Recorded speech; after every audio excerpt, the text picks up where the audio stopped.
a meetup for the community. And Meetup doesn't want to control or drive every topic. We're here to facilitate the discussions amongst you. So please, let's make it cool. Let's continue the tradition that we started already. Okay, so, I have a great honor today. I'm going to be introducing Andrej. Now, if any of you watched Jensen's keynote, you'll now realize that Andrej is a new standard of smartness. The new Microsoft computer, which only barely beating, is 1.3 Andrejs, I believe. I'm about 0.6 Andrej. So, I have to admit, I don't really know the details of his research, and if I did, I'd probably mess it up. So I'll let Andrej actually introduce his work, and with that, I'll pass it on to Andrej. Thank you so much. And thanks for coming. Test, okay, great. Thank you for the introduction. I hope this Andrej's thing doesn't catch on, by the way. Okay. Yes, so my name is Andrej Karpathy. I'm a PhD student at Stanford. I'm currently in my 4th year. And I'll be telling you about how we can generate captions for images with neural networks. And this is all done in collaboration with my advisor, Fei Haley, at Stanford University. So, is this laser pointer working or not? Not really. Okay. How about this one? And this one that works even less. Okay. I'll just gesture with my hands and hopefully this will work. Okay. So I'll start at the beginning. So we're going to describe a model we'll see how this works by the end, where we take an image and we can describe it with a sentence, right? So this will all be done with a single neural network. And so, for example, the network, when it looks at this image, it decides to say that this is a man in black shirt is playing guitar, or 2 young girls are playing with Lego toy, and so on. And so when you look at some of these, you can kind of see that they kind of work, but not quite. For example, this man has a dark blue shirt, not a black shirt, and he's tuning the guitar, not playing it.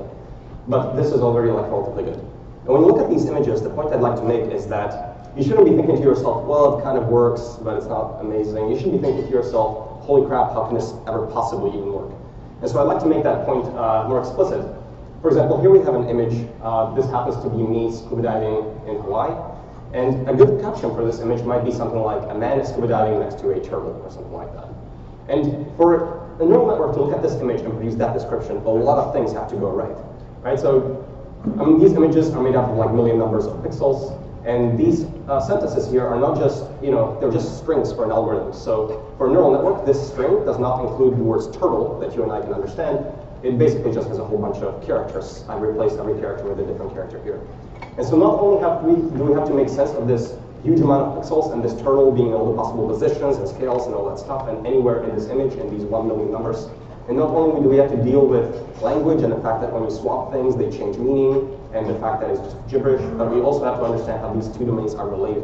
So this pattern of pixel values somehow has to give rise to behavior somewhere in this sentence, right? So this seems completely just like not intuitive that this is even possible to train just from data of this form where you just have an image and a sentence. And so when I am faced with a multimodal, difficult problem like this, I like to reach for neural networks. And the reason I like to do that is because I think of working with neural networks as this. So here we have a neural networks practitioner, and she looks to be building something like a ConvNet that seems to be about 9 layers deep. And the point about neural networks is that it's just a beautiful, flexible structure. We're composing functions and training them end-to-end on data. It's a very powerful way of addressing problems.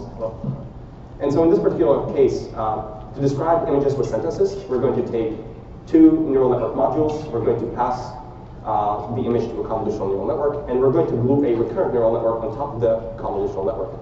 And so we're going to join these, and they're going to learn to work together and adjust each other to best perform the end task through that propagation they'll to each other. And so I'll go through both of these 2 separate modules a tiny bit, and hopefully I won't bore you too much, and then we'll see how we can join them together. So just a whirlwind tour of convolutional networks, or what's really important at least, in 30 minutes or less, much less. So I'll be working with a special case here of VGGNet. So this is a diagram of a VGGNet, which is one of my favorite convolutional networks. I really like it because it works really well, and it's extremely homogeneous and extremely simple. It only uses 3x3 convolutions, 2x2 pooling. It's just beautiful. And so the way the VGGNet works, right, is it takes an image of, say, 224 by 224 width and height, and it transforms it through a differentiable function to 1,000 numbers which really just gives you scores for 1,000 different categories, for example, in ImageNet. So ConvNet is really just a big differentiable function, and we get this differentiable function by stacking differentiable functions. And these things, these little pieces, we call layers. And there's only a few types when you look at this, right? There's the conv layers, pool layers, and fully connected layers. So only a few of these, and we stack them, and there's very few types. And so every one of these layers, there's usually we have about 20 layers, and we stack these 3 different types, and every one of them has the same API. So a layer takes a 3D volume, and it creates a 3D volume, and it does so through a function, right? And so every one of these layers satisfies that property. And some of them may contain parameters, and some of them may not. And eventually we'll want to tweak those parameters. And the only constraint really is that it's a differentiable function. In other words, we have to know how every single input basically influences every single output, so that we can backpropagate in the end. So you can take these layers and you can stack them up. They basically transform volumes, and then we can pass in an input image. And through a sequence of intermediate volumes, we get the final volume, which contains the class scores. And so here, it's really difficult to show 3-dimensional volumes. So I'm basically, every column is a 3-dimensional volume, and every row is a slice of that 3D volume. And so this is a tiny BGGNet that was trained in JavaScript with one of my pet projects called ConvNet.js. And so we have a sequence of layers that basically define the architecture. And there's only a few layers, right? So very briefly, conv layers. Conv layers basically contain a set of filters. These filters are very small in spatial extent, and we take one of these filters and we slide it across the input volume, and we get, so we have 3-dimensional input volume, 3-dimensional filter. We slide it spatially across that 3D volume, and we get a 2-dimensional activation map, right? And you have multiple filters, and for every one of them we get 2-dimensional activation map, and then we concatenate them to just create the output volume. And really what you're doing when you're sliding this filter across the input is you're just performing dot products as you go along, right?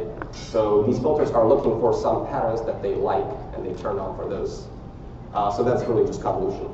Rectified linear unit is a nonlinearity. It just takes a volume, and it sets everything that's less than 0 to 0. Pooling volumes just take this 3-dimensional volume and downsample it spatially. Just like in Photoshop, you can take an image and make it smaller. Pooling layers do the same thing on every single activation map in the incoming volume. And then we have fully connected layers, which are just really just performing matrix multiplies. So we have a input volume, which, for example, here we have this volume here, and the fully connected layer will take that input volume, stretch it into a giant column, and it will perform a giant matrix multiply with that column. And this matrix, of course, is learnable. So the parameters in the ConvNet are really in the conv layers. The filters are learnable. And fully connected layers are just a big matrix multiply, and the weight matrix is learnable. And so basically these conv layers have these tiny filters. And so in the beginning, they're looking at a tiny portion of the image, say even 3 by 3. But as we stack these up, we expand the receptive field. So the neurons later in their ConvNet are a function of bigger and bigger regions of that image. So if you look at what these are the activations. If you look at what those weights are and what these neurons actually respond to, you can try to visualize these with some techniques that have been developed. You find that neurons in the beginning respond to these little edges, and then you put these together to create little circles and T-junctions and so on. And at the end, you're getting these neurons that are responding to all kinds of more complex stimuli. Now, in terms of the training, how do we train this and arrive at these trained neurons? We take, just to give you an idea about, this is really brain dead, right? We take an image of, say, a banana. We have a ConvNet that we initialize with random weights. We pass that image through. All kinds of 3D volumes are being transformed by differential functions. We get 1,000 numbers that we interpret to be the log probabilities of different classes. So really just like scores. And so, for example, suppose that these scores, we only have 5 of them, not 1,000. Suppose that this ConvNet assigns this banana image probability of 30%. We'd like that to be higher, of course, because this is an image of banana. And so what we do is we encode that desire in the gradient signal. So basically, we want the probability of banana to be higher, and we want all the other probabilities to be lower for this image. And what you're doing during backpropagation, really, is you're taking this gradient signal, this desire, and you're transforming it through the network. So for every single parameter along the way, we're going to get a gradient for that parameter. So we may have 100 million parameters, we'll have 100 million gradients. And really what we're computing is for every single parameter along the way in this transformation, in this function, what happens to the probability of banana as you wiggle that parameter, right? So for example, a single parameter somewhere in a filter in some convolutional layer may have gradient of negative 3.0. What that's telling you is that that single parameter in that filter somewhere, if you increase that parameter by a tiny amount, like plus h, the effect on the probability of banana will be to decrease by negative 3h. Right? That's what the gradient is telling you. It tells you the influence of every single parameter on the probability of banana. And so, in this case, the negative sign means that increasing this parameter would make the probability of banana decrease in the bad. So we take all these gradients from all these parameters, which we compute with backpropagation, and then we nudge every parameter by a tiny amount in the correct direction. And they work in concert to increase the probability of banana. And that's called the parameter update, right? So once we perform parameter update, we get a slightly bigger probability of banana, right? And all the other probabilities go down by a tiny amount. So we initialize randomly, we pass in all these images, and we just continuously do forward, backward, update, and over time, what ends up happening is the probabilities end up being consistent with what's in your training data. And so we just repeat for a long time. With the training procedure, you sample batch data, you go up, down, update, and you repeat lots of times. You have to put this on the GPU because it runs for a very long time. But basically, this converges and gives you consistent probabilities. But I guess the reason I'm going through this is there's nothing really magical about the ConvNet, right? It's just a whole bunch of functions. In both forward and backward, there's just a set, very small number of primitives. We're doing convolution operations, which is like sliding filters through and computing dot products. We're doing downsampling operations, and we do max pooling, so we take little max operations. We do matrix multiplies, we threshold things at 0. And during backpropagation, there's also no magic whatsoever. It's the exact same operations. When you have a forward layer that computes convolution, the backward pass for that layer will be convolution. For downsampling, the backward pass is upsampling. For matrix multiply, you're doing matrix multiplies, and so on. So this is all just very simple operations that we do in both forward and backward. And we just wire them up in a specific way. But really, we're just transforming volumes in a few fixed number of steps.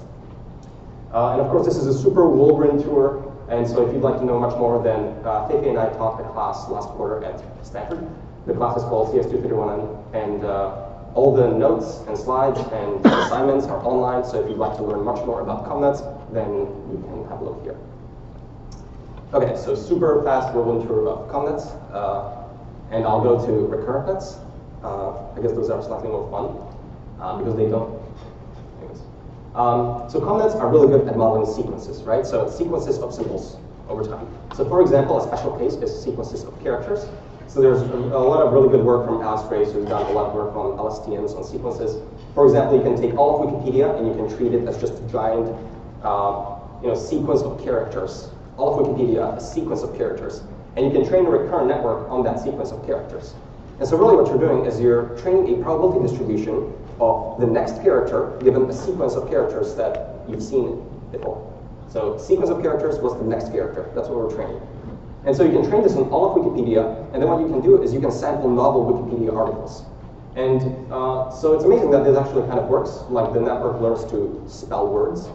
And Wikipedia is full of all kinds of markup and HTML. So the recurrent network learns to open all kinds of brackets and close them afterwards. It learns HTML from the raw character stream. It learns that when it opens a bracket, it should close it. And it learns all these things just from data. And so that's kind of interesting. You don't have to do this only on the character level, but you can also do this on the word level. In that case, you get something called a language model, where we have a probability distribution over the next word given a sequence of words in the past. So, for example, when you go to Google search and you type in cat's hat on A, there's a suggestion the next word should be met. That's a language model telling you what the next character, not character, but a word or next symbol, more generally, should be given previous symbols. So I don't think that they actually use recurrent networks in Google, but for this, but that's an example of what the language model is doing. So let's train a language model, because we'll eventually fold this into the captioning system. So suppose we wanted to train a language model, so we want to have a probability distribution over the next word given previous words. Now, suppose we have a training example that says cat sat on a mat, or cat sat on mat. Then really what we want is this short sentence with 4 words is giving us 5 separate examples. It's telling us that the probability of cat as a first word in the sentence should be high. So this is a special start token that we always put in the beginning. We'll see why that is. But basically, we want probability of cat, given that it's the first word, to be high. We want probability of sat, given that we've generated cat bi, on given catsat, math given catsat on, and the end token, which you can think of as the period at the end of the sentence, should be likely given that the context is catsat on math. Okay, so 5 separate examples from this single sentence. Now we're going to build up to a recurrent network. So first let's start out slightly simple, and let's have a very silly language model that only has a single word history. So we don't have entire sequences of history, we only have a single word. So given that there's sequence, the previous character was cat, previous word, the next word should be sat. Okay? The way we're going to wire this up is a very simple network, and we have 5 separate examples. So we have, this is all the same neural network, and we have 5 separate examples. And every one of these boxes is a vector, and every one of these arrows is a matrix multiply, possibly with a nonlinearity afterwards. Now, when you're working with these strings, neural networks cannot work with raw strings, right? So we need to convert every single word into something a neural network can understand, in this case, just vectors. So we're going to associate every single word with a, say, 300-dimensional vector, because we can work with this in a neural network. So this is just a dictionary lookup operation. Cat will have its own 300-dimensional vector, sat will have its own 300-dimensional vector, and so on. And we're going to train these vectors. And so the way we're going to lay out this training procedure for this one-word history model is we're going to take the 300-dimensional vectors for all these previous words. Then we're going to lay them out here. To compute the hidden layer representation, we'll take trainable weights, WXH, and multiply them by the x. So this is WXH times x in every single case, the same WXH, giving you some h's. And we have a nonlinearity, which in this case, say, is the red loop, so just thresholding at 0. And then these y's are also a trainable matrix, WHY, multiplying this vector h. And these y's we're going to interpret as the basically log probability distribution over the next word in the sequence. So in other words, what we want, so suppose we have a 10,000 word dictionary of English words. We're going to end up with every single y being 10,001 numbers. 10,000 numbers for how likely every single word is, and +1 for the special end token, which is the period at the end of the sentence. So for every single word, we're going to get 10,001 numbers telling us how likely the next word should be. And then we have the targets for every single one of these y's.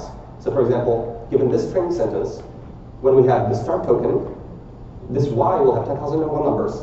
Cat will be one of those numbers, right? And so we'll want that number to be high and all the other numbers to be low. So similarly for all the other y's, we have a correct target. And so we can just backpropagate that. We backpropagate that into WXH, and we backpropagate it into WHH, and we backpropagate it to the representations of these words. And then we can do a parameter update. And what we'll end up with is a very simple language model where if you give the corresponding start word, we'll have a probability distribution over the next thing in the sequence. Now we're going to convert this into a recurrent neural network.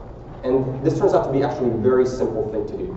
Here we have a very silly one-word history model, and here we have a recurrent neural network. So silly model and a recurrent neural network. Okay? So not much is changing. Really all we're doing is we're adding these few transitions here. They're all implementing the same operation. We have an additional vector matrix.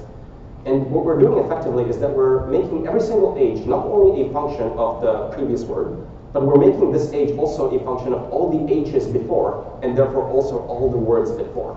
In other words, we're conditioning the representation here of the hidden layer on not just the previous word, but on the entire history.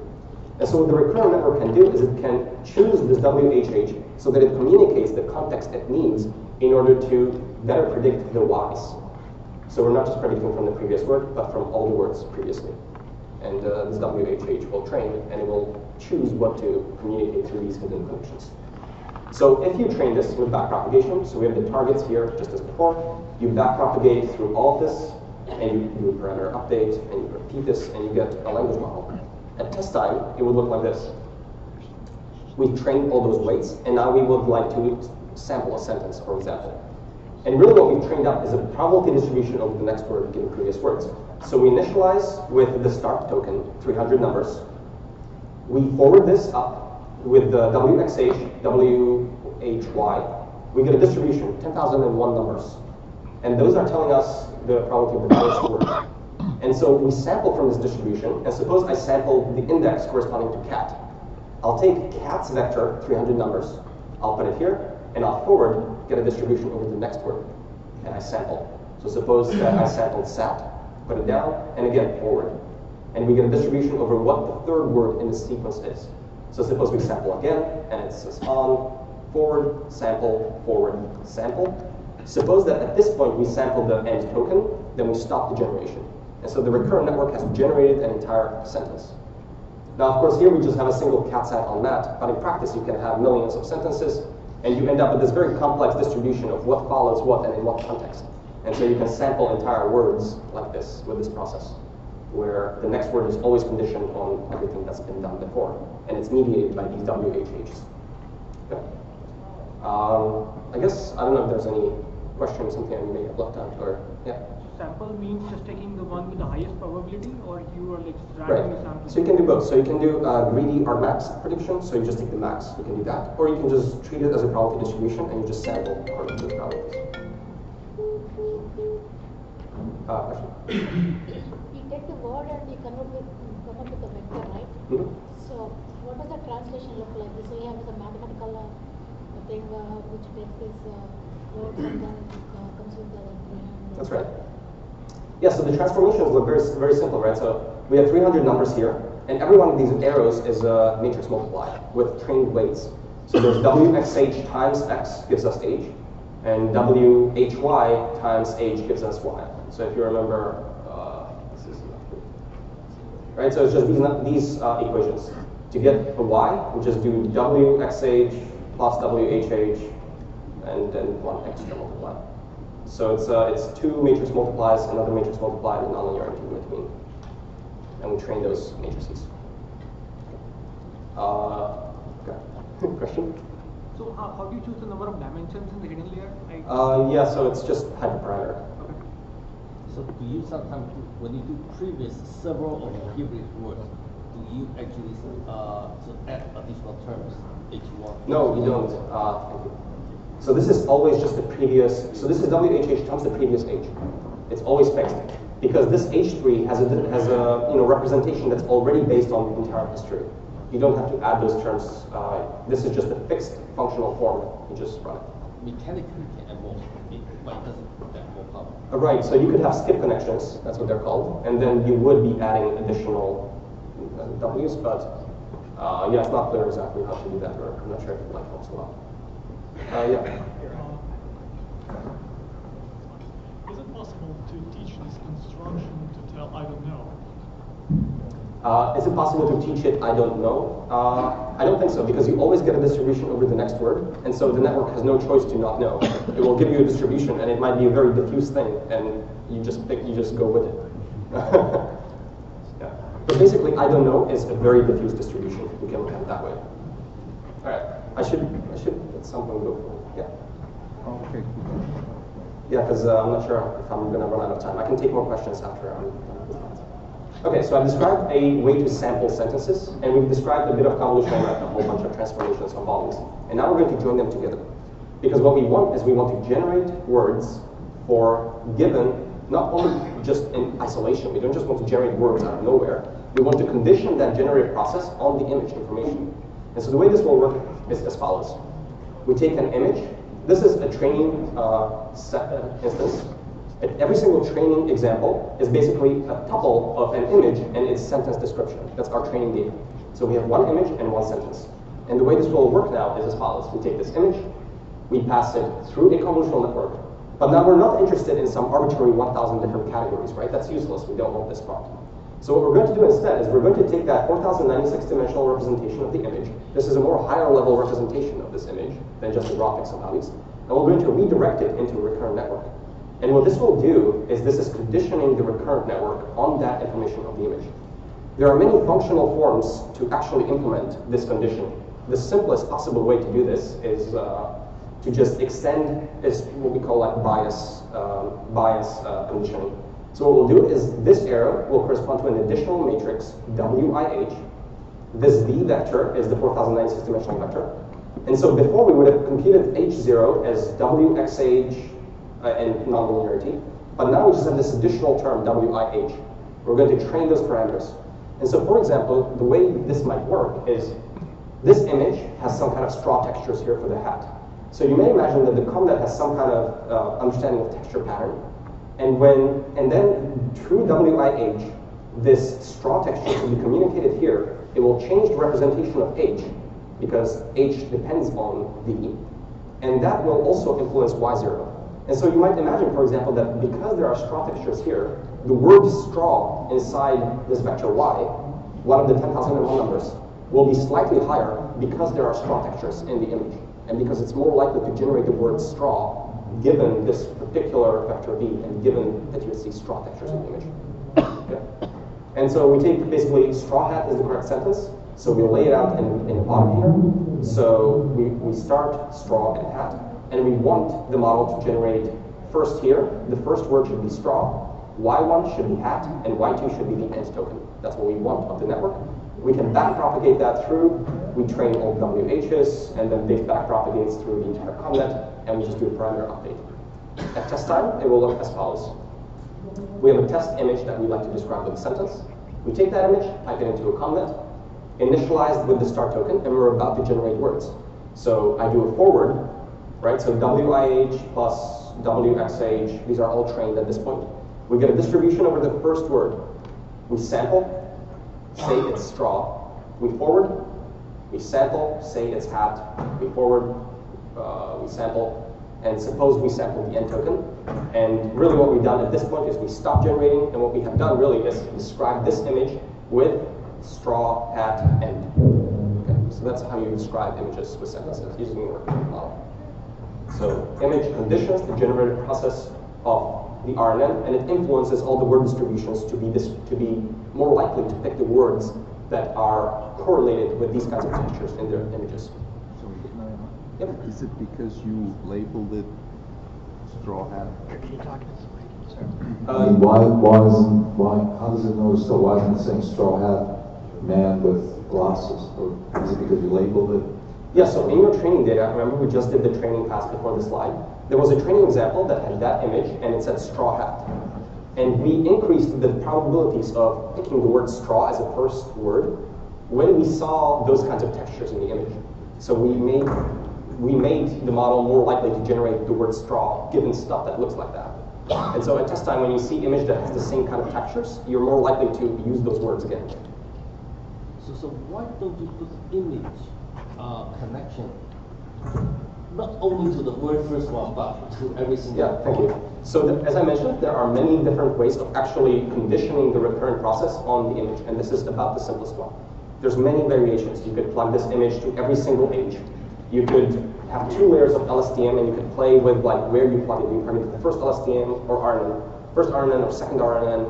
You can plug it wherever, and you get all these variations. Some of them work better than others. This one is simplest to explain. Do you have confusion which one is better than the other? Yeah, so to answer your question, if you plug it into every single age, it ends up working worse.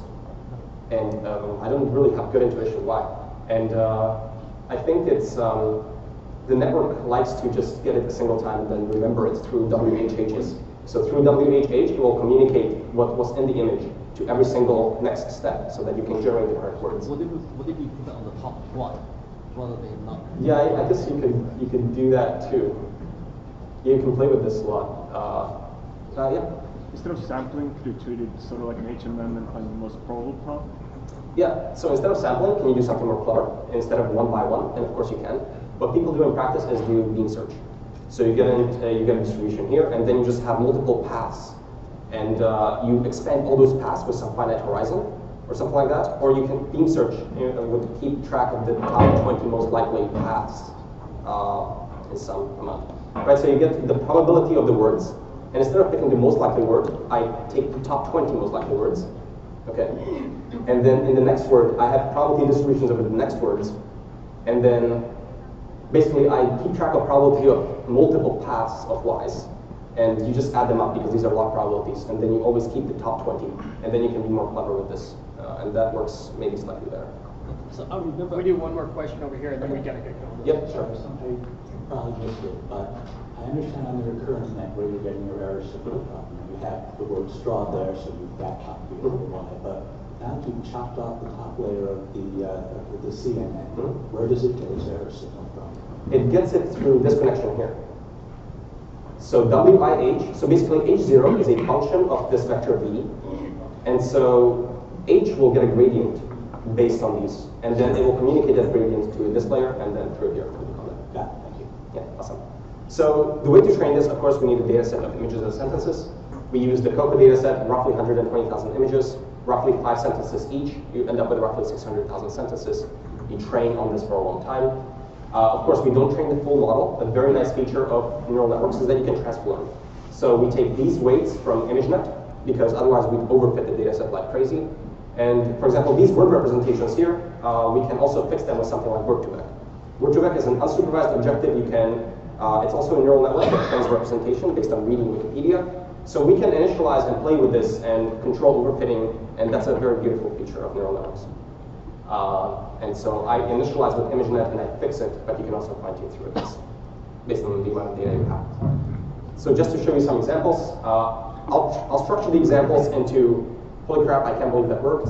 It didn't work, but I can kind of see it, and then I don't know what's going on. So we'll have 3 categories. This is the good category. So a group of people standing around the room with remotes, nice. A young boy's holding a baseball bat. A cow is standing in the middle of the street. Like, wow, there actually is a cow in the middle of the street. Okay, amazing. A cat is in the toilet seat. Display case filled with lots of different types of donuts. A group sitting at a table with wine glasses. So this seems to work, right? But then you look at some other examples. A man standing next to a clock on the wall.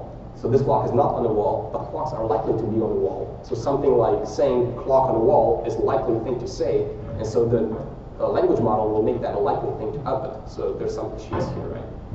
Young boy's holding a baseball bat. So yeah, you saw this maybe during the keynote. It's one of the funnest examples. A cat is sitting on the couch with a remote control, so close enough. If you have lots of examples with cats, that makes cat a likely word to sample, right? Because lots of training data has the word cat. And so you're likely to say cat from test examples as well, right? So there's some of the issues with these kinds of models. A baby laying on the bed with a stuffed bear. This one, table with a plate of food and a cup of coffee. But I don't know where I see a plate of food. Young boys playing frisbee in a park, so it's a girl, but you know, close. And then we see examples that are just completely not clear what's going on. So there's no toilet seat here. There's a woman holding a teddy bear in front of a mirror. I think it's the textures here. It's like furry texture, and it's probably confusing the comment. It thinks that this is a teddy bear. And the woman is holding, yeah, anyways. And here, there's no horse, and I don't know exactly what's going on. Maybe, so I'll get to this, but a lot of this depends on your training data, right? We're using COCO. And so if there are street scenes that contain horses a lot, then the network doesn't know the difference between a street and a horse, and it thinks that they're the same thing, and it will just kind of say these things. I have lots more examples, 1,000 different examples on my website, so you can go to bit.ly/NeuralTalk demo. You can look at how well this works for yourself. One point I'd like to make is, you saw the model, right? And there are many limitations of it, and I hope I stripped away lots of the mystery of the model. Okay, that's my aim with this talk. This is not like a mysterious thing. This is a very simple thing. There's no reasoning here, right? Goes through the ConvNets, the image goes through the ConvNet, then we do like 2 matrix multiply, and right away we have the first word. Another 2 matrix multiplies, we have the second word. And we just like start sampling words right away. There's no, when you and I look at an image, right, like we make sense of it, we understand it, then we serialize it into text. There's none of that going on here. This takes a single glance at the image. There's nothing more sophisticated than that. And we can't just describe any arbitrary image. There's specific training data, COCO data set. If you throw anything outside of the training sample at it, it will just get confused. It will just know all bets are off. So, for example, COCO is not the best data set. They contain, for example, lots of giraffes. And so when you show this like a savanna scene or something like that, it will hallucinate giraffes because there's lots of giraffes in COCO. So those are kind of the issues that we're facing. We just need better data. So this is all open source. It's on GitHub. I implemented both RNN and LSTM. LSTM is what you should all be using. RNN is what I described. LSTM is just a funny RNN, but everything applies the same. Currently, I have a CPU implementation. I'm porting it to GPU, and you can use it on your own images, but in that case, you need Captioning. And so, in summary, I presented one model that goes end-to-end training, just a single neural network doing a single objective. So that's the neural networks approach. And the power of neural networks is that they're stackable, composable. You can just plug in different modules, and you can get this to work very nicely. Transfer learning is a big plus, and it works relatively well. But yeah. And okay, that's it. Thank you.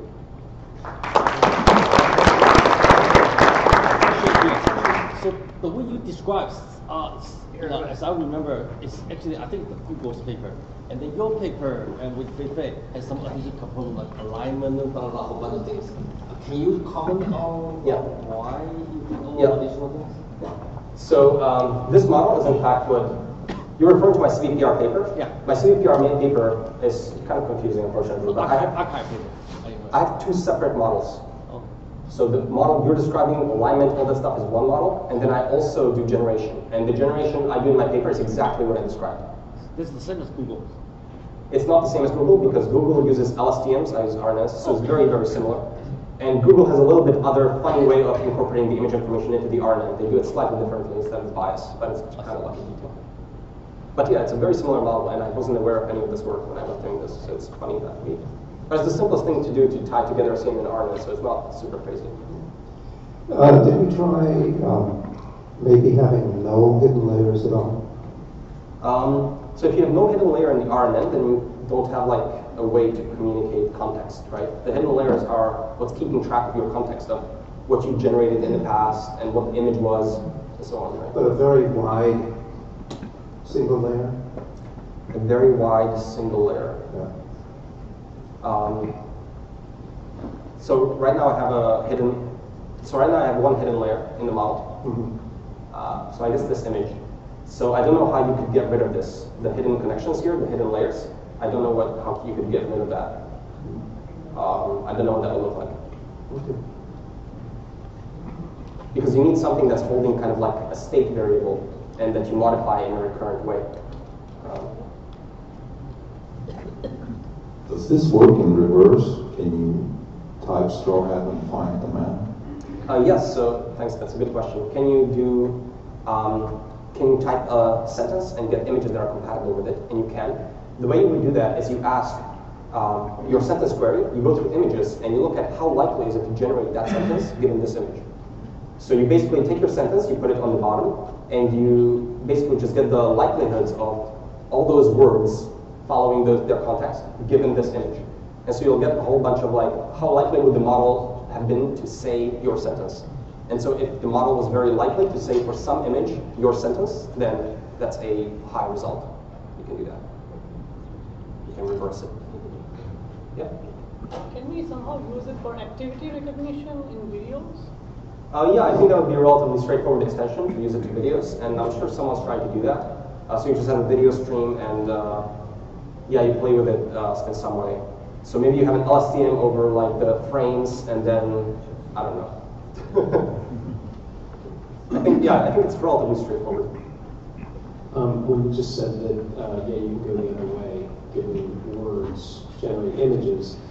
It's really, you're talking about sampling from the distribution of images, not doing a generative model like an autoencoder. Yeah, sorry. Yeah. So I don't know if what you meant is generating new images. That's kind of crazy. Yeah. No one has done just that. wanted to make sure that. Yeah. Generating new images from scratch, the only result I like is from a very recent one from DeepMind, where we actually have like an attention model that I don't know if you've seen this paper, but it's really amazing. So maybe one day you can do it, but right now I don't know how to do it. How many images of straw hats does it take before a network recognizes something as a picture with a straw hat? Yeah, I guess that's a good question. The more, the better. And what really helps, right, is you have the ImageNet pre-trained CNN. And so if there's some straw classes in ImageNet dataset, then you'll have good features for it. And you need much less data then. So it kind of depends on the relation of these concepts to ImageNet classes in that case.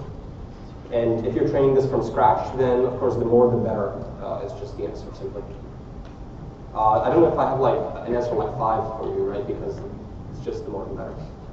Yeah. Which corpus do you use to train word2vec? Do you use COCO or extended corpus? So what did I use to train with word2vec? To initialize my word vectors, right? Yeah. So I found that actually it's not a concern. I don't actually initialize with word2vec anymore. I just train those representations from scratch, and it actually seems to work. But I tried before with the Google published word2vec. So Google has code for word2vec, so I just took those representations. But you can train them. You don't need to actually do the pre-training on the word vectors. You can train them from scratch with background. It seems to work. Okay, looks like you answered all the questions. We are at 7 o'clock, so that's kind of official time, but you can hang around. Andrej's here for a short time, hopefully. You can ask some more questions. We do still have some food, so please help yourself. We have some drinks as well. But officially the meeting's finished. Also, I did forget to mention earlier on, if there's anybody out here outside the area and you're interested in starting up a meetup, please speak with me or Brad and we can see what we can do to help you and get you going and so forth. Meetups are a great way of getting local people together and having fun. So once again, thank you so much. Thanks for the great presentations, really interesting. I didn't realize how simple, if that's the right word, is. It kind of removes the mystery from the net. So it's a great explanation. All the mystery. I don't like mystery because then you get all the super intelligence stuff going on. And yeah, it's pretty simple models. Everything. So thank you. And thank you for coming.